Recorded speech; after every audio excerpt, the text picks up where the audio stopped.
The special election was called to replace Ann Margaret Ferrante, who died on November 27, 2025, after serving as our representative for 17 years. Ann Margaret was a champion for the people of Cape Ann, always advocating for her constituents, including the fishing industry, small businesses, and the cultural identity of Cape Ann. She will be missed. We have 3 candidates with us today. The 3 candidates are, first, Republican Christina D'Alessio, Democrat Drew Tarr, and unenrolled Gil Frieden. There will be no opening remarks from the candidates, but each will have 2 minutes at the end of the debate for their final comments. Members of the League have not provided the candidates in advance with these questions. I want to repeat that. The questions have not been circulated ahead of time to the candidates. The candidates will have an equal time to speak, first, second, and third in a rotating order. Responses will be limited to 2 minutes and 1 minute rebuttal if there are any. The goal is to encourage a healthy debate and provide equal time for each candidate to speak. Now I'm going to give you the background of each of the 3 candidates. The Republican candidate is Christine D'Alessio. Raised in Massachusetts, she has a degree in political science and history from UMass Lowell and a law degree from New England School of Law. She began her career in environmental consulting, indoor air quality, lead-based paint, asbestos, etc., and practiced law in Maryland for several years, involving liability, property damage, and other litigation. Mrs. D'Alessio moved to Manchester with her husband and 3 children in 2014 and served on Manchester's planning board from 2017 to 2024. The Democratic candidate is Drew Tarr, a lifetime Gloucester resident who became an aide to Representative Ann Margaret Ferrante in 2016 and has served in several roles, including doing research for her and as district director. A product of the Massachusetts Public Education, Drew attended Gloucester Public Schools, North Shore Community College, and is currently completing his Bachelor in Political Science at UMass Dartmouth. He has worked in retail management in Gloucester and served as a board member of the Young Democrats of Massachusetts. Drew is an active member of the Sperian Lodge in Rockport and the Gloucester Democratic Committee. He and his wife, Jen, have 2 sons. Our third candidate is Gil Frieden, who is running as an unenrolled candidate. He came to Essex in 2019 after 12 years in the banking industry with First Republic Bank, Citibank, and Deutsche Bank, providing personal investment services. He has a degree in business from Skidmore College and became a certified financial planner in 2010. Mr. Frieden ran Senior Care's money management program and is also known on Cape Ann as BARE, B-A-R-E, instructor, helping seniors with balance and mobility. He has served as vice president of the board of the Friends of the Essex Council on Aging for 4 years and 1 year as the Essex Senior Center board member. For the questions, each candidate will have 2 minutes to answer each question, plus a 1 minute rebuttal if it's needed. Now on to the questions. And I want to repeat that none of the questions have been forwarded to the candidates ahead of time. Question number 1. What do you believe are the 3 most important issues that voters in the 5th Essex District want to see handled in their term? We'll start with Christina. Before I begin, I would like to acknowledge that we are gathered on land that has been home to Indigenous people for generations. We recognize their stewardship on this land and the waters long before our communities were established, and we acknowledge that history is part of the story of Cape Ann.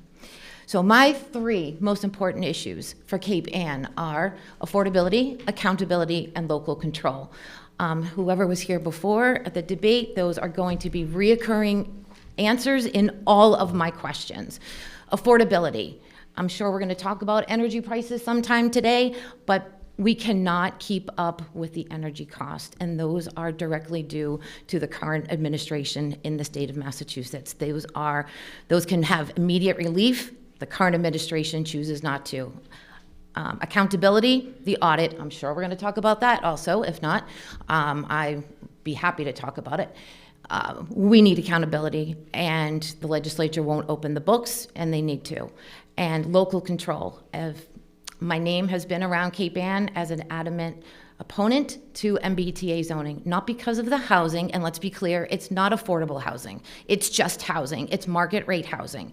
So, therefore, local control without the input of local communities, infrastructure, school impacts, that needs to happen before these unfunded mandates are brought onto our communities.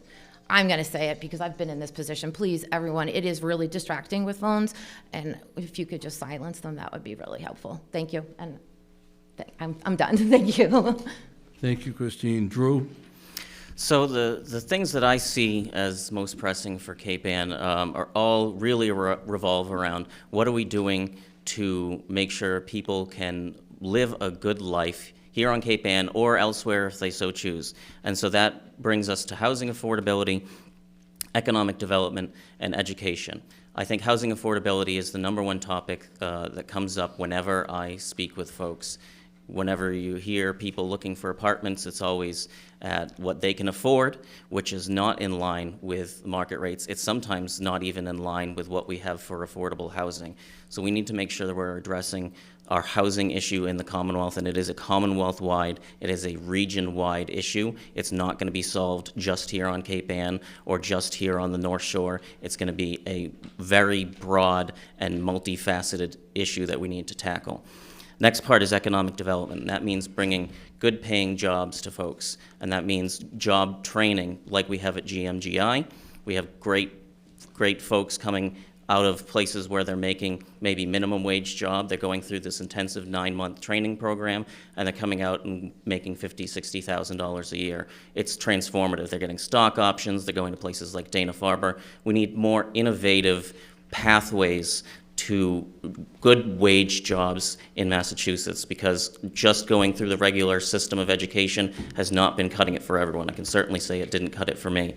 And then education is that last bit. We need to make sure that our schools are up to snuff. We need to make sure we're prioritizing our vocational schools as well, because that doesn't get as much love as I think it should. My son goes to a vocational school. He has had a great education and a great vocational education. I think you put those things together and you get a great package for good lives here on Cape Ann, or good lives for our kids who decide to go somewhere else.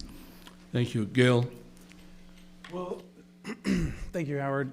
The biggest issue facing Gloucester, Rockport, Essex, and Manchester by the Sea is certainly whether regular people can afford to live here, and whether this place will still function in 20 or 40 years from right now.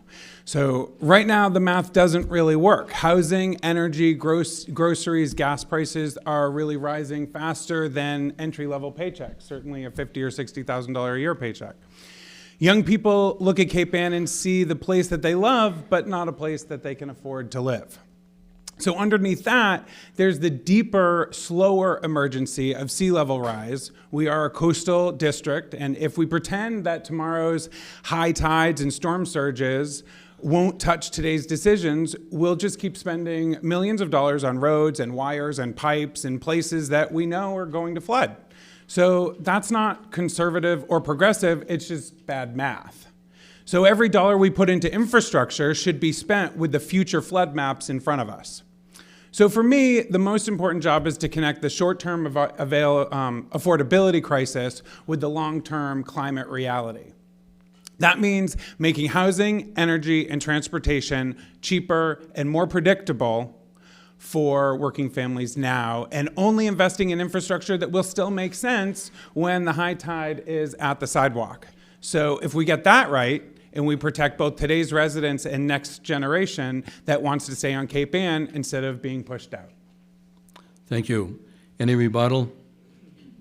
Hearing none, we'll move to question number 2. If you could get just one bill through this term, what would it be? If you could get just one bill through this term, what would it be? We'll start with you, Drew. So one of my big priorities for a long time has been healthcare. I think healthcare weighs on every single family, it weighs on every single small business owner, and I think the best way that we could alleviate that is through some form of universal healthcare. I know we claim that we have universal healthcare here in Massachusetts. We do have a very, very high insured rate, thanks to Mass Health, thanks to the connector, but it doesn't get us to where we need to be to have actual universal, affordable health care. And I'm not married to any single type of universal health care. I'm not married to Medicare for All, even though that is the bill that is currently in the House and Senate. I'm not married to getting rid of private insurance. There are certainly ways that you could do it, probably the most efficient, but my priority would be to pass a bill that just manages to get health care to everyone at an affordable price, especially those in need. We're facing $3.5 billion in health care cuts from the federal government to our Medicaid, our Mass Health. That's not something we can make up in regular budgets. We need to do something about health care because it's crushing individuals, it's crushing families, and small businesses shouldn't have to worry about how to purchase health care and whether or not they can give health care to their workers. We need health care as a right because we all deserve the right to live. We need to have affordable, universal health care. That's what I would pass if I could snap my fingers and get a bill passed. Gil? Universal health care is definitely a fantastic idea. And so you passed that bill, and if I could pass only one bill this term, it would be the Cape Ann Resilience and Affordability Act. So a single comprehensive bill that ties together housing, energy, and climate infrastructure with a clear flood-proof mandate. So it would legalize the accessory dwelling units for like 4 to 6 unit buildings as of right in the MBTA districts, but only where sewer and water capacity already exists or can be grant funded within 3 years. Require every state-funded infrastructure project, road, sewer, power, to pass a sea level plus 3 feet test before breaking ground. Honestly, it should probably be more than 3 feet, but I'll start with 3 feet. I'd want a mandate solar panels on every new roof or major re-roofing with a state rebate covering, at least 50% of households under median income. Dropping to 0 payback time via the net metering, and create a dedicated fund for heat pumps and weatherization and community solar installs targeted at working class homes, financed by a small surge charge or speculative luxury flips, or maybe this is where the next new millionaire tax surcharge goes. So one bill, 3 crises solved, housing that young families can afford, energy independence from oil shocks like we're dealing with right now, and infrastructure that survives high tide. Cape Ann gets to be the model. Christina? Thank you. So these are all great ideas. Unfortunately, they all take money. And the legislature right now doesn't want to open the books to show us where the money is going. So my bill, as your next state representative, if you so elect me, would be to make sure the books are opened and do everything in my power to make sure we understand exactly where our money is going. We understand that there is fraud, waste, and abuse. There's no ifs, ands, or buts about it. We have seen Attorney Leah Foley exposing numbers day in, day out. We have issues. And my bill would be to audit the legislature once and for all, and I would be the first proponent to propose that bill. Any rebuttal? Question number 3. Upon being sworn in, a new representative will find the House deep in discussion for the fiscal 2027 budget. The governor's budget was prepared before the current Iran conflict began. What should the House priorities be in dealing with higher inflation, shifting national priorities, and the cuts and uncertainty of the federal funding? I'm going to repeat the question. What should the House priorities be in dealing with higher inflation, shifting national priorities, and the cuts and uncertainties of federal funding? We'll start with Gil. Well, when federal funding is unstable, the state's job has got to be to protect the core services of K through 12 education. So special education obligations, basic higher ed access, and for that explicitly would include fully funding the Massachusetts Emergency Food Assistance Program and universal school meals. So making sure that kids and families can eat, and eating is not a luxury line item. So that's one of the best values in the entire budget.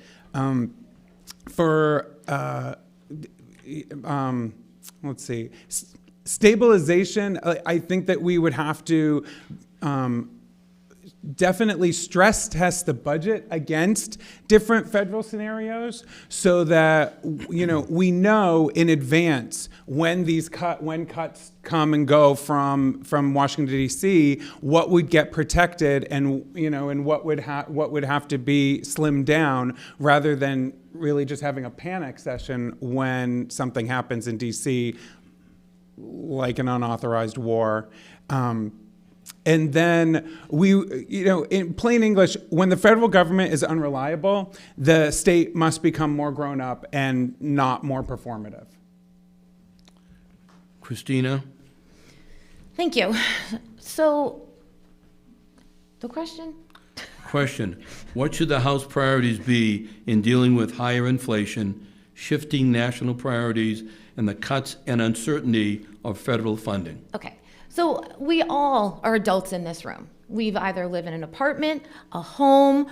We all have budgets. So Massachusetts is no different, and they want to seem that they're different. We have a rainy day fund, and we're tapping into it too much, just like our school districts are tapping into their reserve funds. Massachusetts does not have a revenue problem, it has a spending problem. The state legislature needs to look at the money, see what we can afford, and weigh wants versus needs, and come down to the realities instead of the pie in the sky, dreaming great ideas, but we have to have the money first, and we have to have the money to fulfill our school obligations, and we need to rework, I'm sure we're going to get to this later, the Chapter 70 formulas and the 90 formulas. If we have money for extra programs, we need to fully fund our schools and our infrastructure. Any rebuttal? I'm sorry, I apologize, Drew, before that. Thank you. I'm going to save a little bit of time and agree with a lot of what Gil said. We need to prioritize our core services for those in need. One of the things that Ann Margaret had mentioned when she was initially opposed to the millionaire's tax is that it was so restrictive. We have a lot of money right now coming in from the millionaire's tax, and we can only use it on transportation and education, things which are very, very important. But like I said earlier, we're also facing $3.5 billion in cuts to health care. If people don't get educated, it's definitely not a good thing. If people can't, if they hit a couple extra potholes, that's definitely a bad thing. If people don't get health care, they die. So we need to be prioritizing, I think, healthcare, food, top of the list, because if we are not prioritizing those things, people don't get fed, people don't get healthcare, it costs us more money in the long run. And I don't think we can count on the federal government as a partner anymore, unfortunately. And that's a very sad situation to be in this country. But we need to start building things, resilient Massachusetts, so that if this happens again, hopefully we get through this current one, we have the infrastructure here in our programs to do so. Part of that is I don't think we should be giving tax cuts to the ultra-rich. We've got a ballot proposal right now that's going to slice 1% off the taxes for everyone, which sounds great. It's going to save most of us a couple $100 extra a year probably. It's going to cut massive chunk out of the budget, massive chunk of that coming from those high earners. I think people who can afford to pay it should be able to pay it. We need to have a stable revenue situation here in Massachusetts, which we do somewhat have. We have not been tapping into the rainy day fund. It's been going up and up and up, and it's been consistently resisted to be tapped into, even for what I consider emergency issues like the SNAP hiccup we had a couple months ago. Was that a rebuttal? No, that was his comment. Are there any rebuttal now? Yes, Christina? So The word partner in relation to the federal government, I think, is interesting when our governor uses the word partner within the state. And I would beg to differ that many people in this state do not agree with our governor being a partner. And the use of our rainy day fund for emergency housing, such forth, is not going towards the communities that actually need it. Any further rebuttal? I would have to double check this, but I'm pretty sure we did not access any rainy day funds for any emergency housing. It's been going up and up and up. It's been consistently not used over the past many years. I can't give you an exact number, but I've seen the graphs of it going up, and I've heard the calls for tapping the rainy day fund for all sorts of things, but we need to keep it for when we have actual structural issues in the budget. Keep it on tap. Further comments? Question number 4. Maintaining high-quality public education is difficult. Most years, education costs rise faster than inflation, and definitely faster than the Proposition 2.5 restrictions on local revenue. What improvements would you support to the way education funds are distributed? Let me repeat. What improvements would you support to the way education funds are distributed? We'll start with Christina. Number one, the Chapter 70 funds, which, if you're not aware, those are the funds that the state gives back to the communities for education. That formula just needs to be reworked. It needs to be sit down with paper and pen and figure out what we can do. Cape Ann is a cash cow for the state. We get a fraction of that back. It's not right. I do understand that we need to give in, and we are able to pay more than most communities or other communities within the state, but when we are now being double and triple taxed because we're fiscally responsible on Cape Ann, something needs to be reworked. So my idea for the schools are, Cape Ann does a great job, and there's certain schools and certain communities that historically do perform or just have interest or spend time in certain places. And so Gloucester does a fantastic job with the internships. And, oh my gosh, I'm the one that's doing this now. So I think Gloucester does a great job with the internships. Rockport historically does great with the arts and musicals and theater.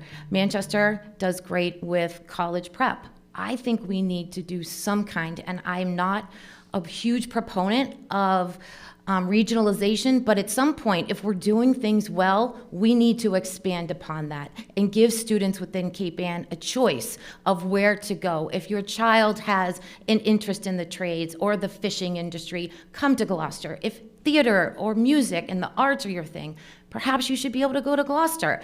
And it seems, and I haven't done the APs across the board, but Manchester does have a great selection of APs. Maybe take them virtually or make your way over to there. Have to rethink it, but we do need to share our resources and share that opportunity to all of Cape Ann students. Drew? I think we're probably going to be all of one mind. I don't want to speak for Gil too much, but when we say Chapter 70 needs to be reformed, it's a very obtuse formula for how money gets from the state down to our schools. And our school administrators are constantly asking for more Chapter 70 money, which I think is a great thing to ask for. But also, when you throw Chapter 70 money into the formula, and then it goes through all the filters and all the different ways that it gets distributed, it comes down to us, and you don't actually see a whole lot. That's why you can see these very, very big increases to Chapter 70 at the state level, and when it comes down to Gloucester, Rockport, or Manchester, Essex, it doesn't really look like a lot. I think we do need to be looking at how we fund our schools holistically. Our property taxes are part of what funds our schools, but you can't pay property tax with your house. We've got great property values on Cape Ann, but a lot of folks don't have the cash income to sustain it. So we can't just be looking about what can our property tax base sustain. I think we need to start looking at a more statewide funding model for our local schools, because it just doesn't make sense to keep squeezing and squeezing our local budgets because of these increases in special education costs, healthcare costs, which are just blowing school budgets out of proportion. They're things that need to be taken care of. Again, healthcare comes up again as a massive driver for expenses. I think we need to start taking a look at that on the state level rather than just throwing it all on our property taxes. Gil? Right? I mean, if we had those single-payer healthcare, then the school budget wouldn't have to worry about the healthcare for all of the teachers, which would be a great relief to the education budget. So that would help that budget. And I think we have awesome schools, fantastic schools, and I've certainly been in my Essex town meeting when we have to debate an override because the schools need even more money. So you're right, the reworking of the way the state allocates funds. I do think that it's unfair that the towns outside of Cape Ann that don't have the biggest property tax revenue don't get to have as good a school systems. I mean, we're all in Massachusetts. Why don't we spread it around so that everybody gets as good an education? But of course, I think we are in agreement. Our education is really terrific here, and we just have to figure out how to keep funding it so that it doesn't bankrupt all of our homeowners as well. Any rebuttal?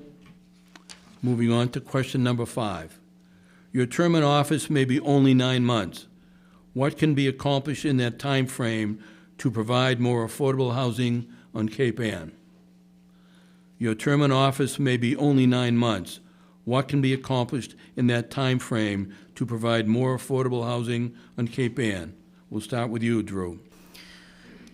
So I think affordable housing especially is a very long-term issue. So I don't know that there's any one thing that any one of us could do in that time period to get more affordable housing right out the gate. What we can do is we can support the projects that we have going on.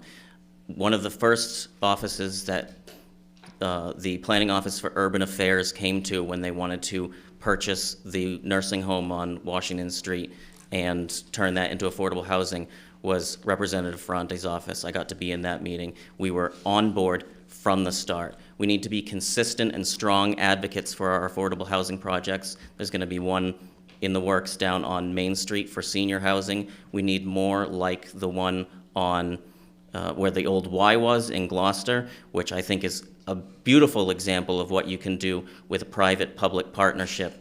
That's what I'm going to be bringing to the table, is a consistent, strong advocate for our affordable housing in Cape Ann. Gil? Well, I think in regard to the MBT housing law, the Gloucester, Rockport, Essex, and Manchester by the Sea, we all face tight land and aging infrastructure. So we can either lose millions in grants and fight unwinnable lawsuits trying to fight the MBTA communities law, or we can just shape this change so it works for our kids and our seniors. If I'm running to choose the balance sheet over the culture war, to protect our character by planning ahead and upgrading our water and sewer and creating housing that lets the next generation live and work here and not get priced out. Christina? Thank you. So the MBTA law is done. Every community on Cape Ann has voted for it, so it's not an issue any longer. My objection to the MBTA community is now, all right, they got away with it. What's next? So that's not the question. The question in front of us is, what will we do for the next 9 months? I think we need to assess land. Where can we find land that is affordable? Because without land, developers, that's the biggest hurdle to building. And the governor is now touting, some 90,000 homes that were under her, watch that were in the pipeline, which is absolutely false. Building takes years. The permits were not even in the pipeline when she became governor. So trying to cut some red tape, reduce fees, find land that we can build on, such as the projects in Gloucester, is the first and only step that we can do. Land and accessible projects need to be identified, and then see how we can rework them. Otherwise, developers are not going to take a look. Our prices for materials are skyrocketed, and it's just not affordable. So the reality of actually building things under the MBTA zoning law because of the cost is just extraordinary. So the reality is, because of the cost, most things will not get built. So what will I do? Prioritize finding land and finding projects that we can permit immediately. Any rebuttal? Hearing none, move to question number 6. All 4 Cape Ann communities are coastal communities, vulnerable to the impact of climate change and rising sea levels on seawalls, waterfront property, and beaches. What is your top environmental priority for the legislature? We'll start with Gil. Well, as you know, that is my biggest growing concern, the the threats to the marshes and coastlines and the local economy due to climate change. So upgrading culverts and seawalls to withstand 100-year storms, which are actually every year storms now, is crucial. But I also want to point out that seawalls are not a solution to sea level rise. They're really more a tactic for delay. They protect today's money while we figure out how to handle tomorrow's water. So like the nature-based solutions, prioritizing salt marsh restoration and marshes are our first line of defense against storm surges. So like economic transition support, ensuring that our fishing and tourism industries have the grants that they need to adapt to shifting shorelines is definitely important. But in the short term, I would want to work with like the Cape Ann Climate Coalition and local Department of Public Works to identify low point vulnerabilities.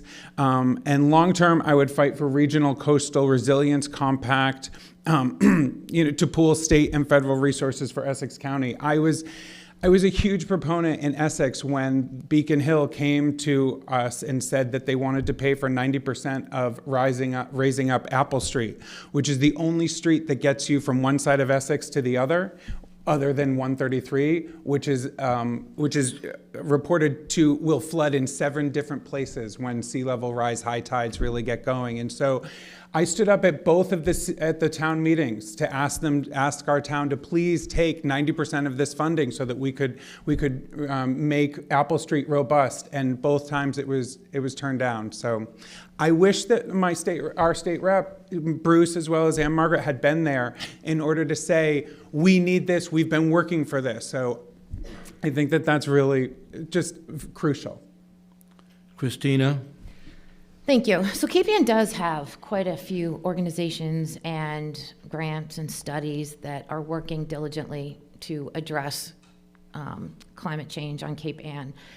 When I was on the planning board, and this is one of the main reasons why I am running for this position today, is local control and local voices. The state has ideas for our communities. One instance was a grant to abandon Ocean Street. The problem is people live on Ocean Street, and so you need to engage with the communities and the property owners before you start discussing in a different room with the property owners not in it. So yes, it is important. And yes, we have to address it, but we have to have every stakeholder in the room. We can't discuss it behind a closed door and then say, hey, this is what we're doing. So my idea is to discuss all of our issues, all of our options, and the financial implications in public, in open meetings, with people able to ask questions and get real answers. Thank you. Drew? Well, as Gil said, we can't just build up against climate change. We're going to do what we can. We have grants for that. We should keep investing in those grants because our shore fronts, our marshes are the front line, and it's economically the heart of our Cape Ann. But in terms of environmental priority, we need to continue our quest towards renewables and a grid that can handle renewables. In the most recent storms, we had to start burning oil again to meet our energy needs, which we all know where oil is going right now in terms of price with the illegal war that's happening.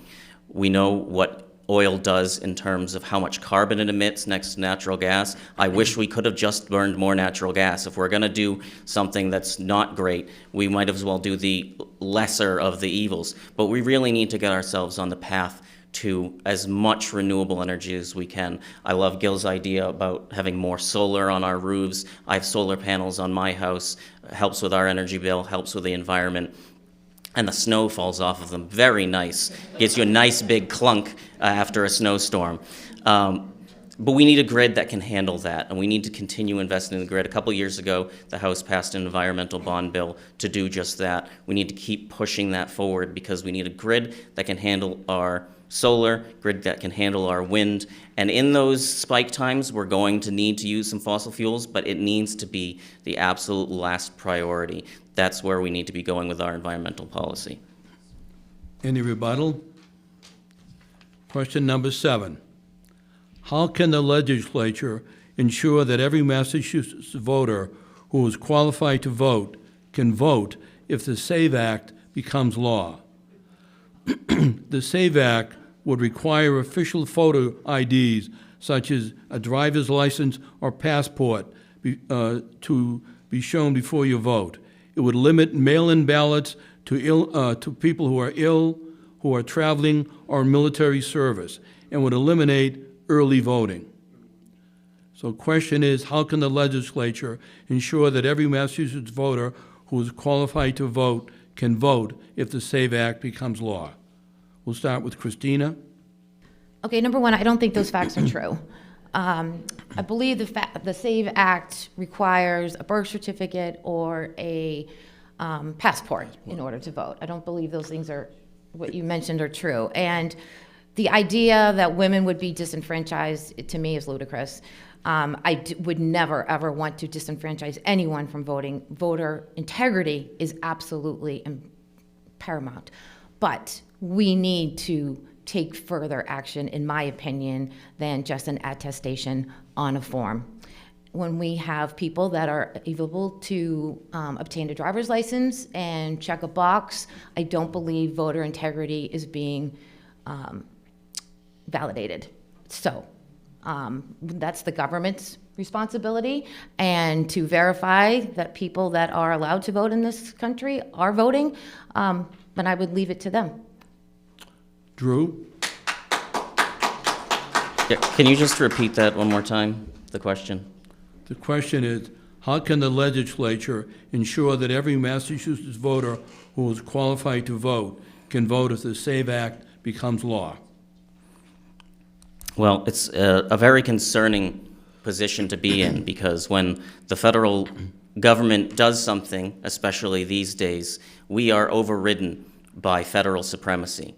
So if they are going to tell us that we can't do mail-in ballots, then we're going to have to not do mail-in ballots, which I think is a terrible, terrible thing to do. Mail-in ballots are done all over the world. They're done for our veterans, for our family members living overseas.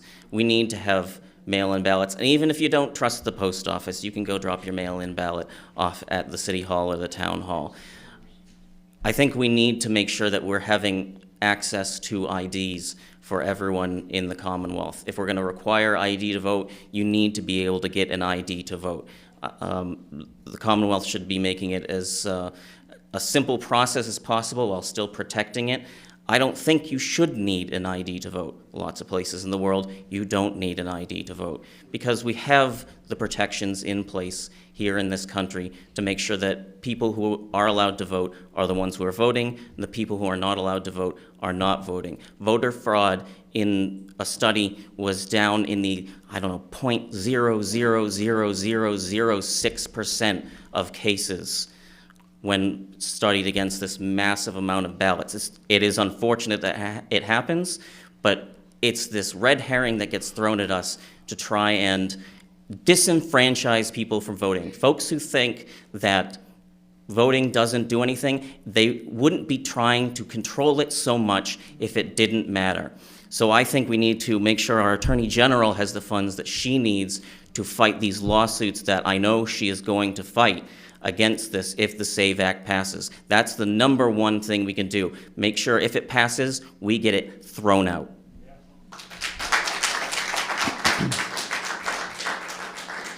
Gil? So you've heard that when I left banking and when I was 40, all I wanted to do was volunteer and do all kinds of volunteer so that I could really become as well-rounded as I could. So one of the things I did was I became a poll observer. And I would go, we're not a swing state, so I would go observe polls in New Hampshire. And often, my brother lives in Conway, so I often got assigned to Conway. And I have watched the entire process. You show up before the polls open, and you leave at the last day, the last hour. So from the first ballot cast to the final tally, it is the most double-checked, transparent process I have ever witnessed.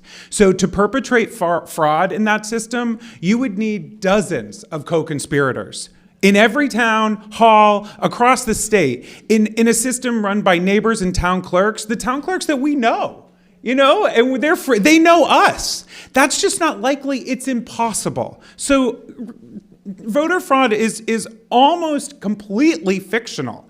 And our system works because it is decentralized and local. And as your state rep, I would oppose any attempts to nationalize our elections. I mean, it's constitutionally the power to run elections belongs to the states. While the federal government can set certain standards, like that awesome Voting Rights Act that they'd set, a takeover of elections is bonkers, legally unprecedented, probably completely unconstitutional. So my priority is protecting the independence of our town clerks, ensuring every eligible vote is counted without intimidation. Election integrity isn't a partisan talking point for me. It's something I've seen in action, and I will keep it right here at home. And getting your passport isn't free. So if we do require getting your passport, that's like a poll tax. We outlawed poll taxes a long time ago. So no.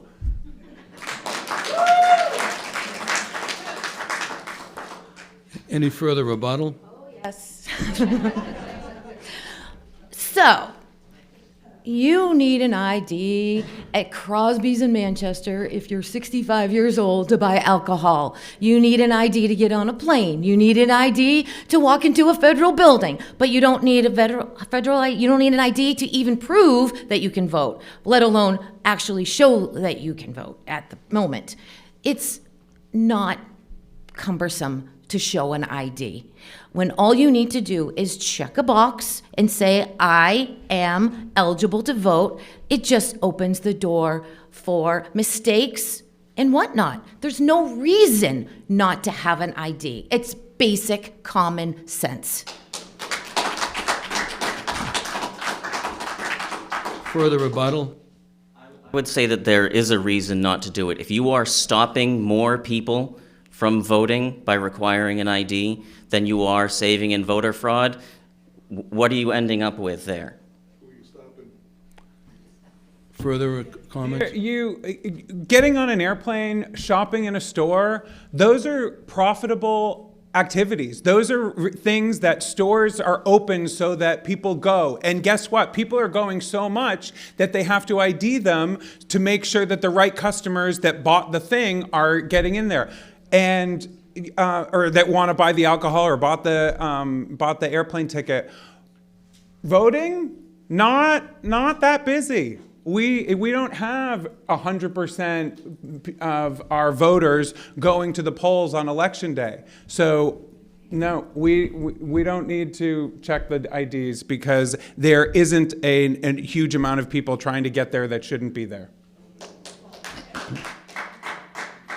Any further comments? We need to verify voter criteria at the moment when voter registration happens. I am willing to discuss whether you need to show an ID. Our town clerks, all our poll workers know people in our community. I am on board with that. But at the moment of registering to vote, I believe at that time, citizenship needs to be proven. Thank you. Further comments? Moving on to question number 8.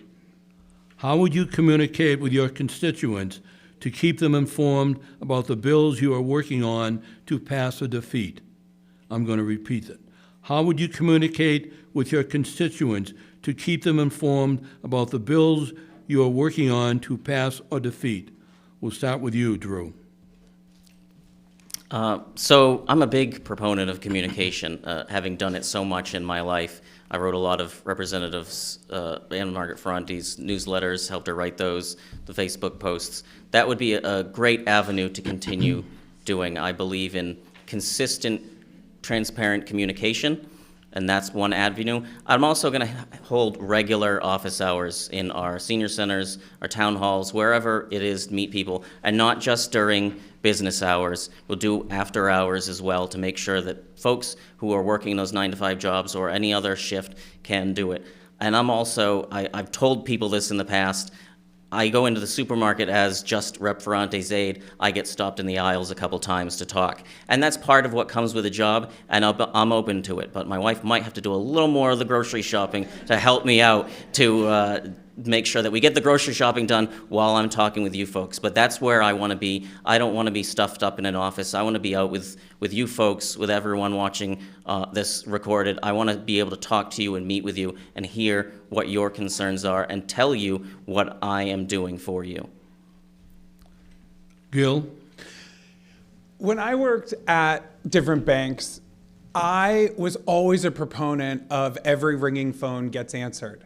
So much so that when I was an assistant, so I was in the cubicle farm outside of all the vice president offices, I would go to the vice presidents and say, hey, I want your phone, I want all the phones to ring to all of the assistants, and I want all of the assistants' phones to ring. After your phone rings twice in your desk, I want them to ring at all the assistants. And they were like, what? That would be awesome. That would be great. So an idea like that is absolutely what would happen in my office, that ringing phones get answered. Because we all know that we are really good at waiting on hold, right? How many people have been on hold for 30, 40 years?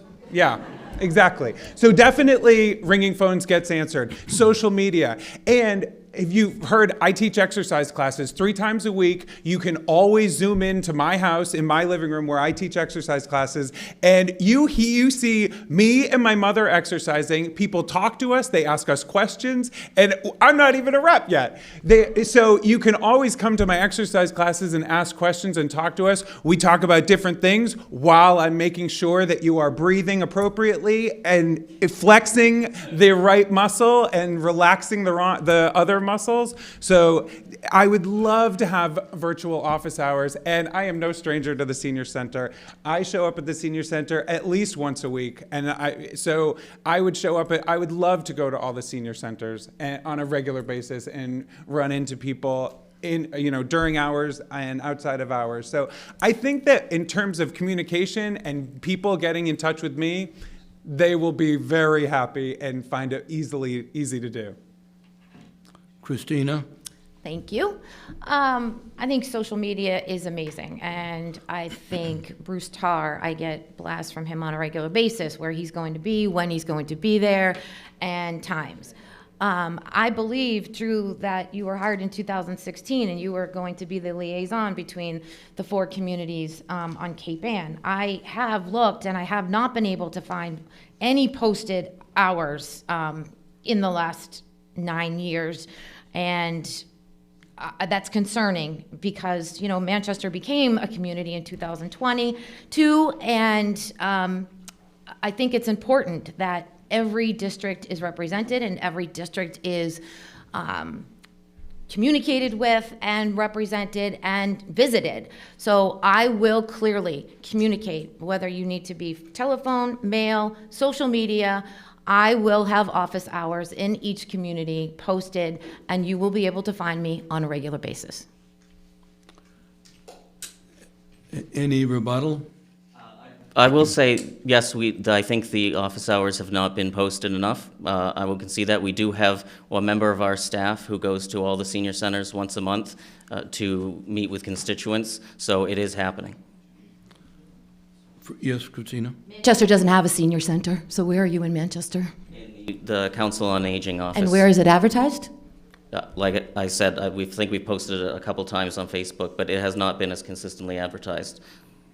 Further comments, Gil? I would have to say Nina, the aide to Margaret Ferrante's office, does come to the Essex Senior Center every month, but almost no one ever shows up to talk to her. So, make sure that you're reaching out to your state representative. Make sure, Bruce Tarr's office does have an aide that comes as well. And more often than not, people come to her office hours. So make sure that you are using the office hours that are posted, and come visit your state rep and your state senator and talk to them about what's going on. Any further rebuttal? Hearing none, moving on. These are questions that are on the ballot. Our question number 9. 2 ballot questions would have significant financial impact. One would reduce the state income tax from 5% to 4%, which represents billions in annual revenue lost. And the other would cap the growth of tax revenue and return surpluses to the voters. Please explain why you would support or oppose these changes. We'll start with you, Gil. There's going to be that ballot measure. Hopefully it doesn't get... When you are going to the grocery store and you see all those ballot measures that they're going to have to keep, like all this list on the back, they still have to collect more signatures for all of them, if not most of them. Do not sign the one that reduces taxes from 5% to 4%. It will absolutely change. We talk about culture, and we don't want our housing we don't want to build high rises because it'll ruin the culture of, our cute little towns and cities here on the coast. Do not reduce. Don't even let it get to the ballot that our taxes go from 5% to 4%. Do you know how much that puts into the pocket of the average, $50,000, $60,000 a year salary earner? Less than hundreds of dollars, but it puts $30,000 a year, or more than $30,000 a year, into our top earners that will reduce where their taxes go from 5 to 4. You know what $30,000 away in reduction in revenue from all of our top earners means? It means that we don't have the Massachusetts we want. We don't have the education we want. We don't have the free buses that we are enjoying right now in Cape Ann. We don't have so many of what makes Massachusetts, Massachusetts. The millionaires tax happened, and there was supposed to be a flight of all these millionaires that just run out. They haven't. Why? Because they love that all of their workers now are going back to community college and getting a free education. So do not support the 5% reduction to 4%. It would change everything about our state that we love. Christina? Okay, so 5 to 4, what was it, 3-4 years ago we all received a tax refund? The second part of the question just reiterates that. So why would we not, if we have such an enormous slush fund, why would we not keep this money in our pockets? I think I know what best to do with my money.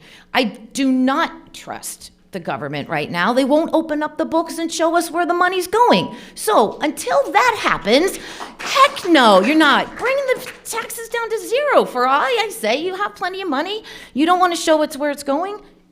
Amen. But no, number one, we have the money. We have the money to fund free things, and let's be clear, they are not free. You might be free to you, but they are not free to me. I am paying them at a lot of taxes.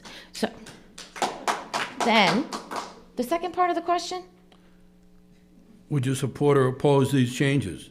That's for the second part is, and the other would cap the growth of tax revenue and return surpluses to the voters. I think that's already part of the law, and that we all received a refund. I think it was 3 years ago. It was the year after COVID, right? So that's nothing new. Okay. And my understanding of these questions already have the signatures on the ballot. I don't believe they need more signatures, and you don't need to say no at the grocery store. These are ballot questions. They will appear. There's 11 of them in November. Further comments? Make my statement yet. Drew? So, just on a procedural note, all of these questions are currently before the legislature for action. If they do not get acted on by the legislature, they have to gather some more signatures and then they can go on the ballot. I am not in favor of reducing our income tax down to 4%. I think Gil said a lot of what needed to be said. I said it a little earlier. This is going to hurt the critical services that we depend on. If we want more Chapter 70 money coming to our schools, we need to make sure we have the revenue. If we want to support the Massachusetts Emergency Food Assistance Program, which is a fantastic program that Rep. Ferranti championed for the past 8 years, I think it was. She was the lead sponsor on that, raising it over from 15 million to 50 million over the past 16 years or so. We need to make sure we have the revenue for that. We don't need to be worrying about the top earners when we need to be focusing on working folks and the services that working folks are getting. And I don't think that that's a responsible thing to do with our money. Any further comments?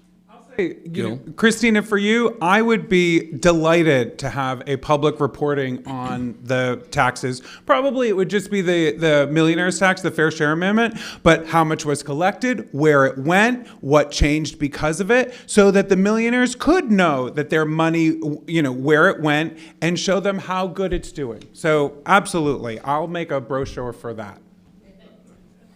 Further comments? Hearing none, moving to the next question. The firearm regulation referendum would repeal the law passed in 2024, which expanded red flag laws, cracked down on untraceable ghost guns, and banned firearms in some public places. Please explain why you support or oppose the plan. We're going to start with Drew. So we're talking about the one that's currently on the ballot to be repealed. Yes, yes. As someone who is a gun owner, I'm a little split on this because I understand the concerns from firearm owners about being made felons under this law, and I haven't done enough research on it to say if that is absolutely the truth. I'm also concerned with the fact that we are head of the nation in terms of our gun violence, and we need to make sure we stay that way, especially when it comes to red flag laws, especially when it comes to people who might be domestic abusers or potential domestic abusers. We need to make sure that those disadvantaged people in those situations are protected so that there aren't firearms in homes where they could be used to do a terrible, terrible domestic crime. So I think if I had to come down on a side in terms of the repeal, I would not vote to repeal this law, but keep working to make sure that our firearm laws respect the Second Amendment, but also respect the lives and dignity of the people who have to deal with gun violence every day in the Commonwealth. Gil? I absolutely think that people have the right to bear arms, and they should be able to have their guns in their homes. I have a friend who's had to move home. Her parents were dying. They really died kind of close together. They had guns in the home, and she decided that she had to apply for an ID because the gun license owners weren't going to be alive, and these guns were going to be in the house. She, dealing with both of these deaths, missed the deadlines with the local police to get the license and has been completely barred from having her guns. Like, she hasn't been able to figure out how the heck to reapply after being denied from missing this license. So I think that Massachusetts she has no right to bear arms. So we are extra safe in Massachusetts for whatever reason she's not been able to do what she's needed to do. I think that Massachusetts leading the way in low gun violence deaths is something to be very proud of. And I think that whatever laws we have should be maintained so that we can continue to lead the way in having our excellent management of our guns. Christina? I'm not going to have to say too much on this, but I will give my whole 2 minutes if I can. Let's see. It's a constitutional right to bear arms. I have my license to carry. I'm a member of the Cape Ann Sportsman Club. And as an attorney, I am working to defend people whose rights to carry have been subject to denials. So I have a recent case in Manchester, and it went up to the Supreme Court, and it actually came down yesterday, and the appeals court decision stood. So this woman is able to keep and obtain her license to carry. So if your friend has any issues, I'd be happy to help them. So I am not in favor, I mean, I'm in favor of the repeal. So I don't think that should be any surprise here. Most Republicans are in favor of the Second Amendment and the constitutional right to bear arms. So Massachusetts is safe. We have the strictest laws in the country. We don't need to make them any more onerous. These rules that were passed under emergency legislation because the governor thought it actually might pass, they make almost gun owners criminals from day one. So this needs to be repealed. Any rebuttal? Hearing none, moving to the next question. The Massachusetts legislature has been known to fail to fund or implement ballot initiatives which have been approved by the voters. What would you do to move the legislature to action in such a situation? I'm going to read the question a second time. I see the blank stares. The Massachusetts legislature has been known to fail to fund or implement ballot initiatives which have been approved by the voters. What would you do to move the legislature to action in such a situation? I'm going to start with Gil. Do you just get on the floor of the House and jump up and down and scream and yell? I mean, I do that. But it is blowing my mind that we are a country that is now watching our local and federal lawmakers not follow the laws that they're even passing. So there is so many laws being broken by our lawmakers that we need people in office that are willing to stand up and down and scream and shout and say, this is a law. We have to execute it. We have to implement it. This is bonkers. And that's really why I was so called to run, because I'm just scared that we are getting so apathetic and used to our lawmakers just, okay, yeah, no, we can pass that law, but we're not really going to have to follow it. That is not okay, and I'm going to use that social media and use my exercise classes that people Zoom into to let people know what is going wrong, and we're going to have to start getting people, groups and like whole, bus loads of people are going to have to come and jump up and down on Beacon Hill with me so that we can get ballot initiatives that have been passed, that are laws, acted upon. Christina? So I'm thinking, and I had the pleasure of having the 2 minutes to think about this while you spoke, Gil, so I thank you. But I just wish there was an example. So my issue right now is the audit. So that's what I'm going to use, right? So 72% of Massachusetts voters voted for the audit. But this has nothing to do with funding. This just has to do with absolute disregard for our will. So I don't know if we actually need to go past, let's just do what the people asked and forget about the money right now. We can just open the books. That doesn't cost anything. That's what I have to say about that. Drew? So I think this is about a matter of creating consensus in the legislature to make sure that these things are going to be put forth. And again, I wish that we had more examples, because I do understand the concerns with the audit, but I don't know if you had any other examples for different questions that were not implemented by the legislature. I'm going to refer to the question that are prepared and sent to me.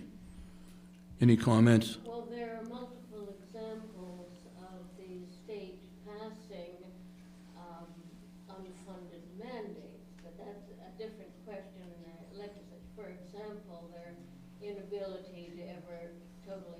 the special education. The audit is a very good example, but there has been a great deal of foot dragging in actually taking legislative action either after a referendum has passed or, as we mentioned in discussing the referendum questions, the fact that once the questions have gotten enough signatures to be on the ballot, the legislature has the whole spring to try to pass a bill and deal with it, and sometimes make a better bill than can be passed just by a ballot initiative. And they don't act. How would you get them to act on something where it is clear that the public, for having voted for a referendum or otherwise, wants something? All right, so I am a big fan of not kicking the can down the road. I've seen a lot of things in my time in the legislature where I was pretty sure something was going to pass. I do feel the legislature should have taken action earlier. They didn't, and it ends up in a situation like we have right now with the audit question, where I do have legitimate concerns with it, but I also have a very healthy respect for the folks who voted in favor of it because that's what they want.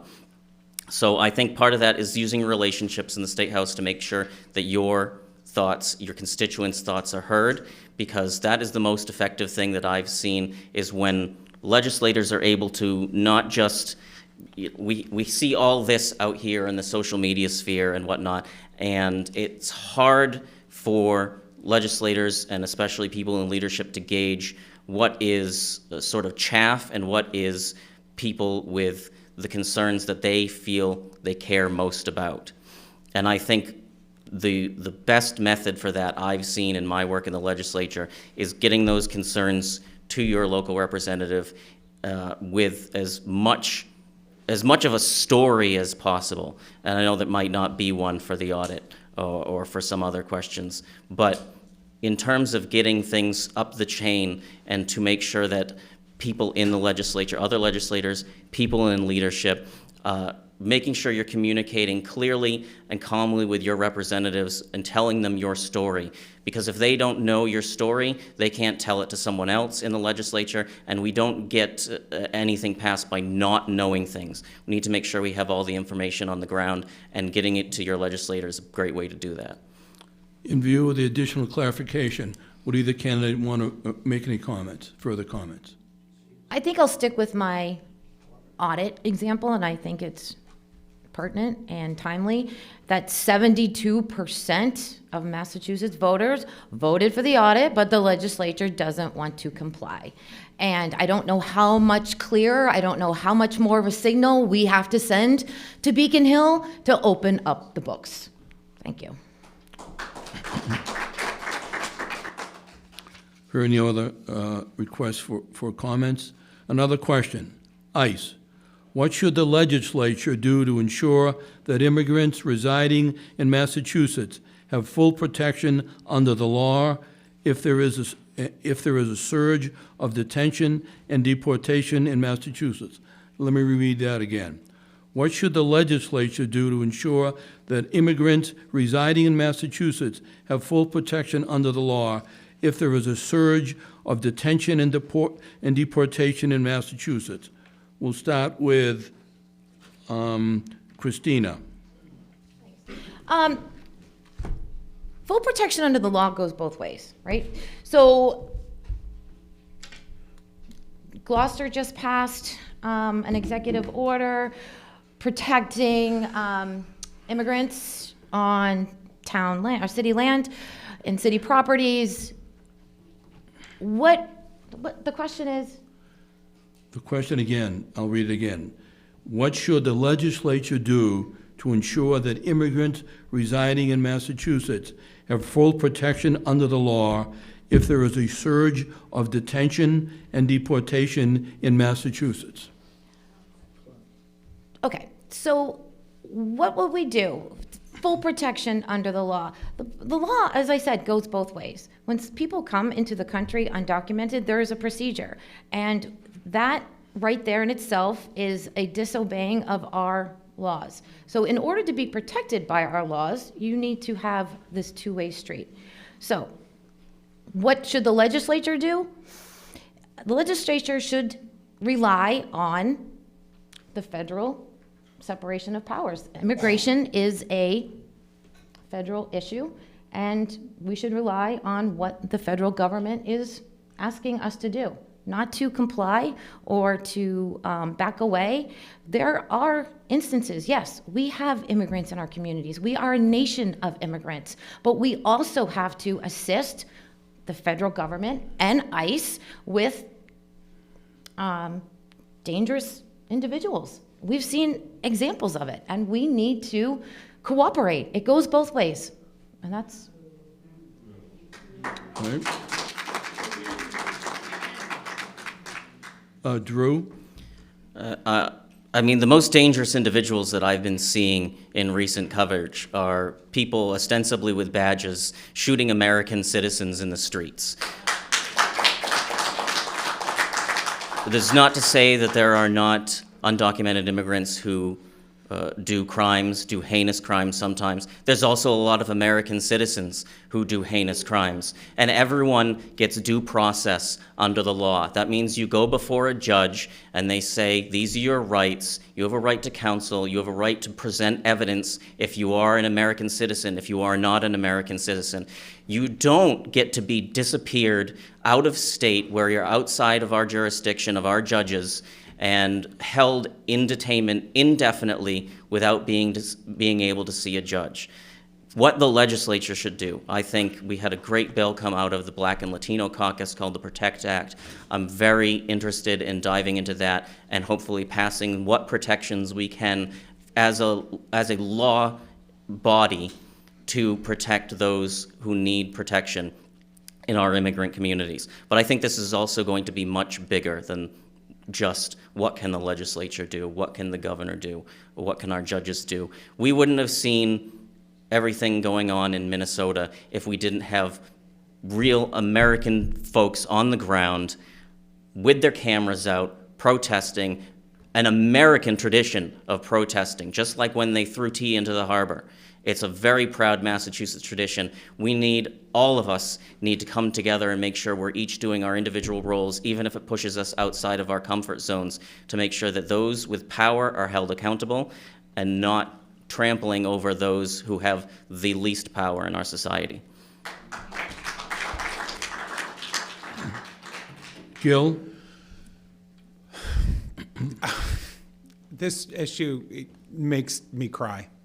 I have a friend who's an immigrant. She's trans. She emailed me yesterday, or she called me yesterday. She emailed a group of us to ask us after the Trump administration has done what they've done and made it so that they might be able to invalidate her application for citizenship. She already is a green card holder because her birth certificate gender is different from her all of the other documentation gender, which got changed in her home country. And when she came here, all of her documentation in the United States says that she's a woman. And she is petrified that now she could be one of the snatched up, put in a warehouse, and disappeared people. And so she's wondering, should I go back? She is a wonderful member of our society. And I don't want her to go back, but I don't want her in harm's way. So I said, let's talk about what it would look like for you going back and how that would work. I also support the core principles of the Safe Communities Act and this newer PROTECT Act proposals, which would make these limits on ICE consistent statewide and ensure local law enforcement focuses on real public safety and not federal civil immigration enforcement. So with me as your state rep, what would I do? There will be no detention centers or detention warehouses on Cape Ann. I don't care how many well-paid jobs it might bring. Nice, well-paid federal jobs it will bring. I am not watching concentration camps be built in our community. Any further rebuttal? think that any concentration camps were being proposed on Cape Ann, so let's be clear about that. That's a little, Won't be. it's a little inflammatory. And I do support the SAFE Act, and yes, I have been following it, and the sheriff's community is behind it. There is some tweaks from the minorities that came about yesterday, but yes, I do support the SAFE Act. Further comments? Sure. Over 400 United States judges have ruled in over 4,000 detentions by ICE that they were illegal. They were inappropriate, illegal detentions. And the ICE is going around buying warehouses at $10 or $20 million above what they are worth. So, buying warehouses that are at huge premiums, making detentions that are ruled illegal and disappearing people away, yep, I'm calling them concentration camps.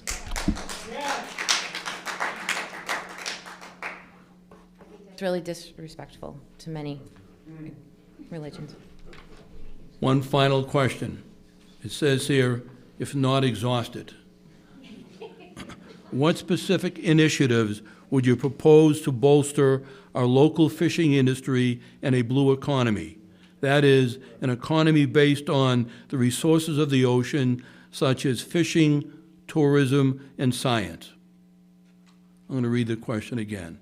What specific state initiatives would you propose to bolster our local fishing industry and a blue economy? That is, an economy based on the resources of the ocean, such as fishing, tourism, and science. We'll start with you, Drew. Well, it's very fortunate that we already have a couple things going for our blue economy and for our fisheries.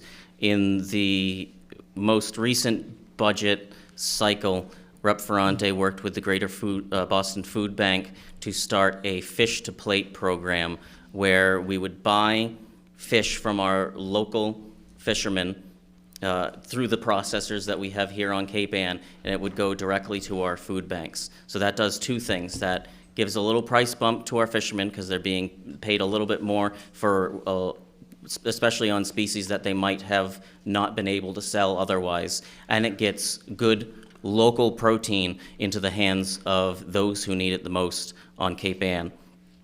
The next is GMGI has been great working with the fishermen. It is a water-dependent science institution, works with the fishermen, and we're using that to try and push forward fisheries science, because for so long we've been stuck in this system where NOAA goes out and takes a bucket of fish out of the ocean and says, that's how many fish are in this, if you got 10 fish, you've got, X amount of stock that you can work with. We can't be having that be the only way that we do fisheries science. We're working on eDNA, which is where you can drop your bucket into the water and then take it out, do genomics on it, and see what kind of species are in there, potentially see how many of those species are in there.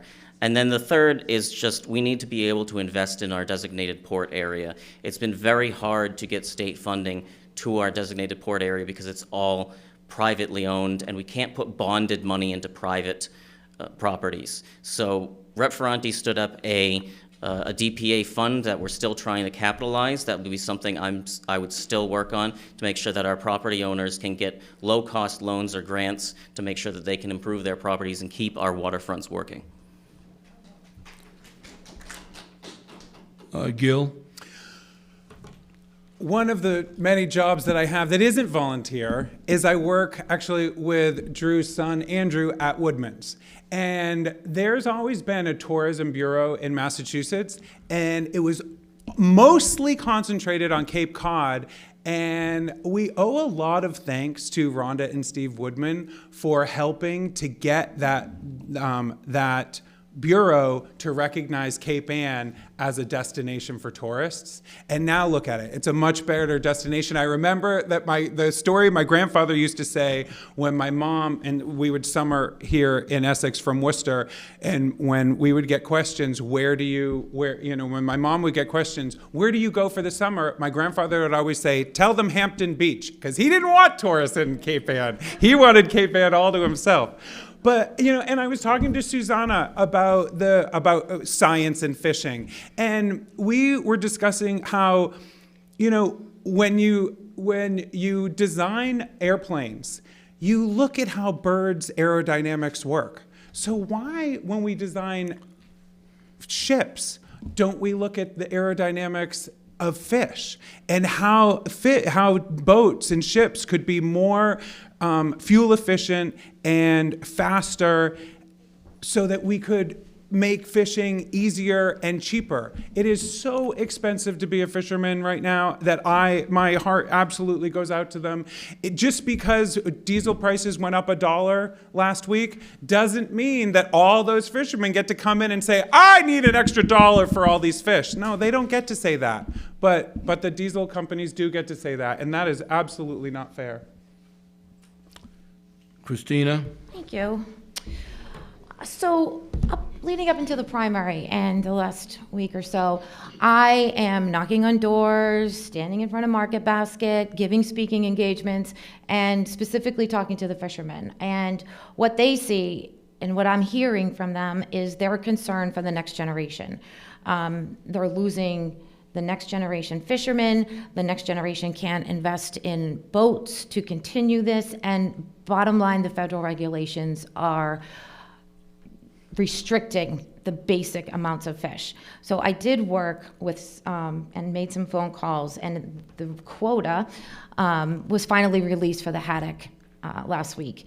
But it was tied up in federal red tape for a year. There is no reason why this needs to be coming down to a citizen listening, campaigning. Why is the state, our senators, our representatives not advocating more for these fishermen and getting these quotas released? It's insane.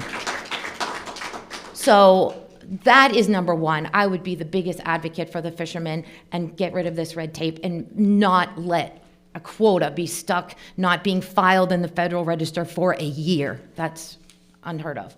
Second thing is making some kind of a fund that fleets and vessels can be purchased by those younger generations that would like to do that. And I love the idea, and Gloucester's doing a great job with it, mentoring and the apprenticeships at the high school. So that needs to continue and make that a workable livelihood for the young men and women. Thank you.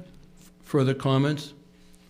I would say I am happy to say that your senator and representative, I saw them both in meetings discussing the quotas, where we, again, did not have a partner in the federal government. They wanted to make this massive tweak that they called an administrative change that would have hugely disrupted the quota system and how fishermen are able to fish. And it was just an uphill battle to try and advocate against the federal government. Anyone who's had to deal with any part of the federal government knows that. And but these are the things going on, and they're not always seen. Sometimes they're in the background, but there's great folks at our local fisheries organizations here that are putting the work in to do this kind of thing. Now, we're close to the end. We're going to end on time. It's time for each candidate to make a final 2-minute statement. Again, it's time for each candidate to make a 2-minute statement. Unbeknown to you, I'm an antique clock collector. I have 1,300 clocks in my house in the basement, and I'm going to end on time. So 2 minutes each, starting with Christina. Okay, I think I started, but okay. Just to recap, I have been an attorney since 2003.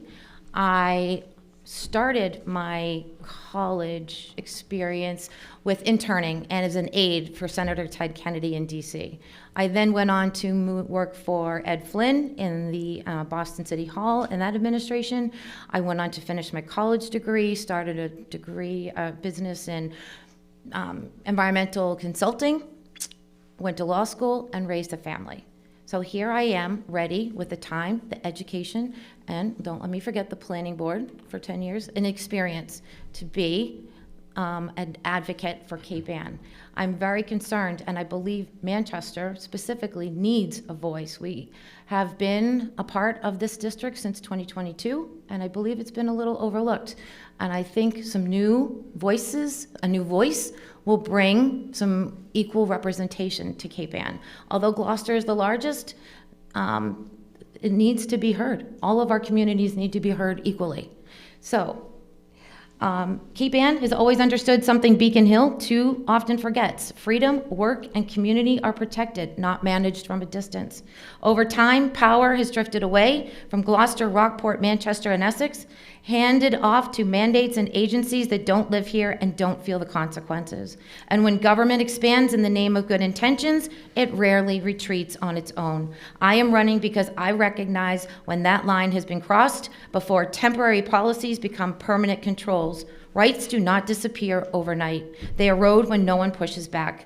Cape Ann doesn't need another rubber stamp. It needs a representative who reads the fine print, challenges overreach, and defends affordability, accountability, and local control. If you want independent judgment and principled leadership, I respectfully ask for your vote.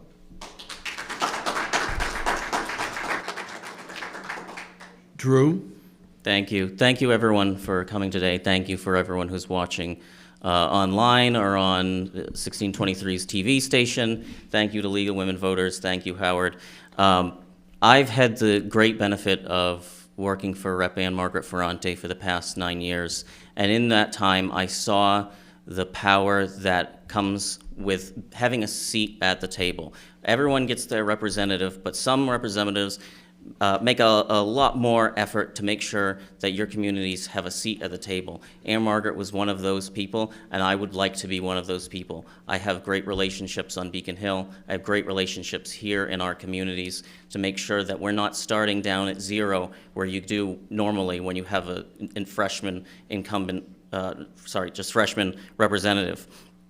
We're going right into the budget season. We need to make sure that we're able to advocate for our communities and bring back the resources necessary to make sure we're funding things for folks who are in need, funding our schools, and aiding our towns and city with the projects that they need to do.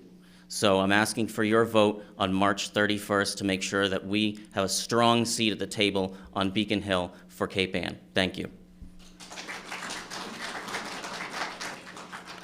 Gil? Good morning, Cape Ann. Thank you, June, Howard, and everyone at the League of Women Voters for making this happen. I'm Gil Frieden, no party, and I'm Cape Ann's jack of all trades, master of getting a whole bunch of stuff done. My parents showed me that public service was important. My mom was a teacher. My dad was an architect in municipal and state government. I planned to follow, but I went into banking first for my 20s and my 30s. By age 40, that desk job had wrecked my back. So I quit to volunteer full-time. Exercise certification fixed my body. Meals on Wheels opened my heart. The Senior Center board followed. Programs, events. I even built and walked with the Essex Bicentennial Parade float, the Essex Senior Center Parade float. I've been a poll observer, as I mentioned. A bold left-wing campaign volunteer. I lost most of those campaigns because I was for the underdog, but I did win the Ossoff and Warnock elections in Georgia for us a few years ago. Free fixed-route bus for Essex as transit rep. I drive a plug-in hybrid vehicle. I'm a boat. I have a boat downriver. I volunteer ski instructor. I'm an environmentalist. The breadth is my superpower. I connect housing to sewer, seniors to caregivers, climate to jobs. I remember where I was the moment I found out that Ann Margaret Ferrante passed on Thanksgiving, and I was overwhelmed, and her seat called to me. Running unenrolled, brutal. No Act Blue for donations, no Voter Action Network for contact lists. Bold progressives, Run for Something, Victory Institute, all ghosted me. The Gloucester Democrats even called yards that had the Vote Gil fish signs in them and got them taken down. One-person campaign here, pure voter grit. If we win Cape Ann, It's saying, screw the machine, back the fighter who delivers buses, serves the grannies, and doesn't need permission. I am tested, I'm versatile, I'm ready. Housing we afford, energy we control, infrastructure that lasts. Vote for the rep who sees the whole system. Sign up at votegil.org. Thank you. Thank you, Gil. Okay. Chris, On behalf of the League of Women Voters, I want to thank all 3 candidates for agreeing to participate in the debate, and thank our moderator, Howard Frisch, 1623 Studios for taping it, and the Gloucester Daily Times for covering it. Please tell your friends that they can see it on YouTube or on local TV, and please tell everyone you know, vote in the special election on March 31st. thank you.